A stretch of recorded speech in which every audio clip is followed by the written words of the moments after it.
Okay, we're finishing off on 4.3, and we're finishing. We have one more word problem, and then we have some other evaluations of or finding values. So in this case, we have a flagpole mounted on top of the front of a library roof. It is 40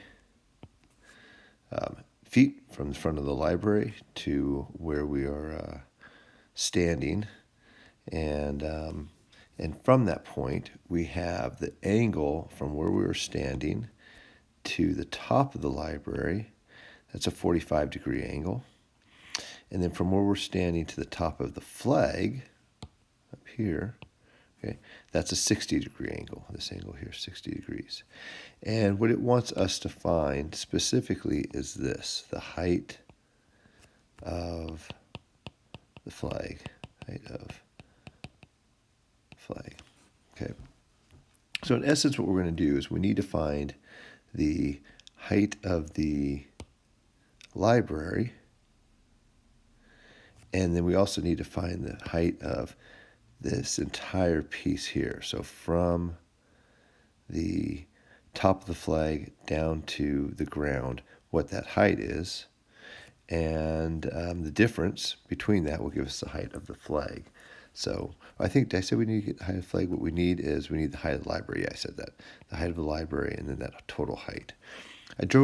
Over here I drew, this is top of library, and this is top of flag. So I drew this as two different triangles, and which is what we see over here. If we look at the first one to the top of the library, this is a 45-degree angle. So if this is a 45-degree angle, this is a 90-degree angle. This is also a 45-degree angle.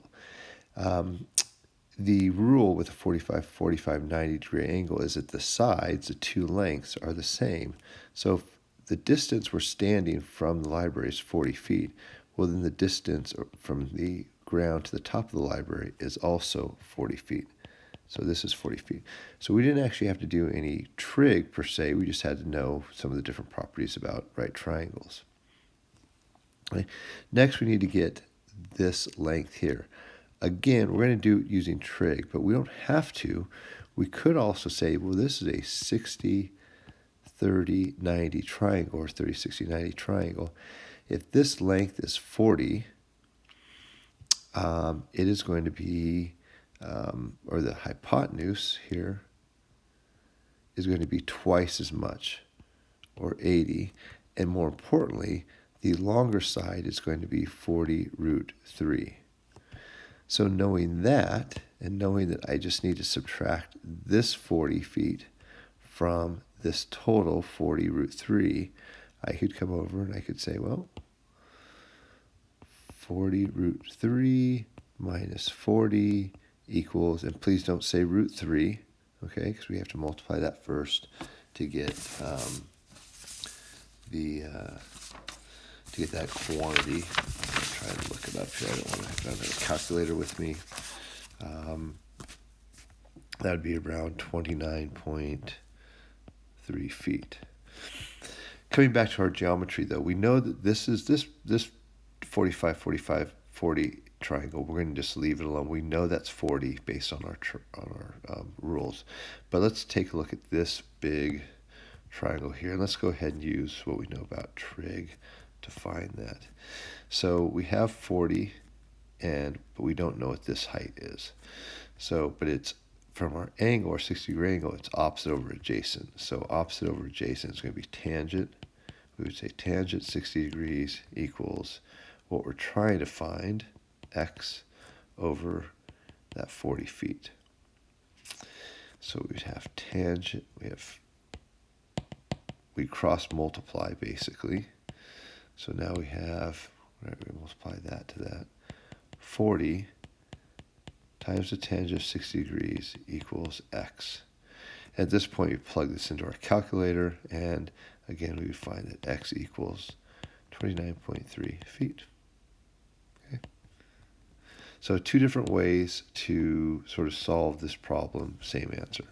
All right, let's very quickly go through these. Here you basically just need to know your unit circle, or really all you need to know is the first quadrant of your unit circle where we have a 30-degree angle, 45-degree angle, and a 60-degree angle.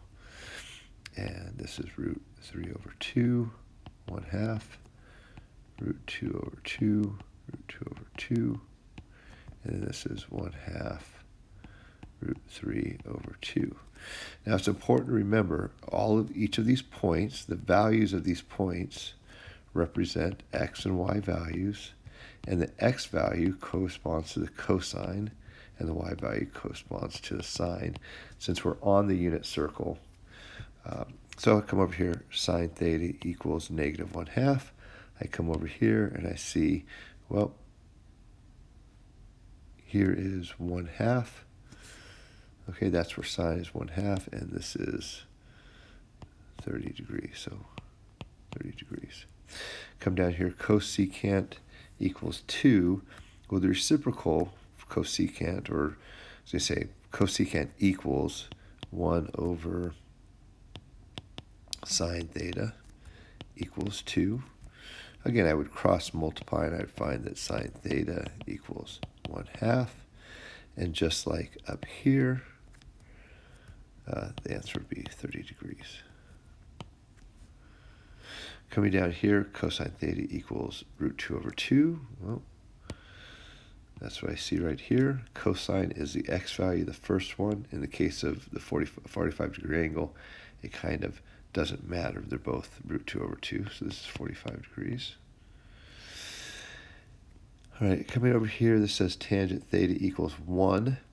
For tangent to equal 1, well, first of all, let's remember that tangent theta equals sine theta over cosine theta. So for this to equal 1, then sine theta has to equal cosine theta. And where does that happen? Right here. Our sine and cosine equal each other. So in this case, we're talking about a 45-degree angle.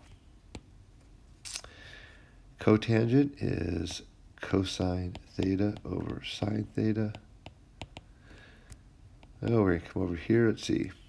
Kind of figure out which ones can we. It's going to either be here or here, 30 or 60. Which one is going to give me root 3 over 3? And the answer is the 60-degree angle, because I would go root 3 over 2. Oops, no, I'm sorry. I would go 1/2 over root 3 over 2, which would equal 1/2 times 2 root 3. Cancel out. Equals 1 over root 3. Come over here, multiply root 3, top and bottom. Root 3 over root 3 squared is 3.